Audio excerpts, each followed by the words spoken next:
La maison Winchester cesse définitivement d'être un simple lieu d'habitation. Elle devient un chantier continu, organisé selon des règles qui n'appartiennent plus à l'architecture classique. Sarah Winchester emploie en permanence des ouvriers, menuisiers, charpentiers et artisans, travaillant par roulement, parfois jour et nuit. Les salaires sont élevés, les paiements réguliers et aucune interruption prolongée n'est tolérée. Même les dimanches et les jours fériés, les bruits de marteau résonnent. Il n'existe toujours pas de plan d'ensemble. Les ouvriers reçoivent des instructions fragmentaires, souvent orales, parfois modifiées en cours de travail. Une pièce peut être demandée, puis transformée, puis abandonnée sans explication. Un escalier est construit, raccourci, puis redirigé ailleurs. Ce mode de construction surprend, mais il ne suscite pas de contestation ouverte. Sarah Winchester ne se montre ni tyrannique, ni incohérente. Elle écoute, ajuste, décide.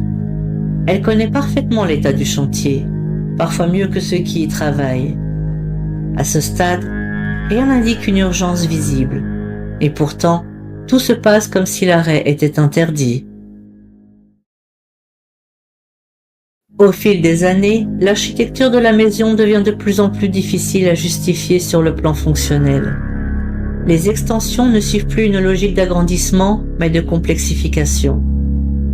Des escaliers sont construits avec des marges de taille inégales, parfois volontairement trop basses ou trop étroites. Certains montent vers le plafond fermé, d'autres s'arrêtent brutalement à quelques centimètres du sol supérieur. Des portes sont installées à l'étage, ouvrant directement sur le vide extérieur. Les couloirs se multiplient, se croisent, se replient sur eux-mêmes. Des pièces donnent sur d'autres pièces sans utilité apparente. Certaines chambres n'ont qu'une seule issue, d'autres en ont trop. Ce désordre apparent n'est pas le fruit d'une négligence. Il est répété, entretenu, parfois même accentué.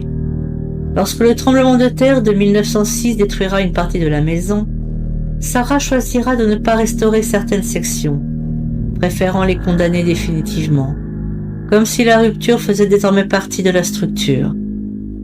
Peu à peu, la maison devient difficile à cartographier. Même les ouvriers s'y perdent. La notion d'espace se fragmente. La maison cesse d'être lisible. Sarah Winchester vit à l'intérieur de ce labyrinthe qu'elle fait constamment évoluer. Mais elle n'y vit pas comme on habite une maison ordinaire.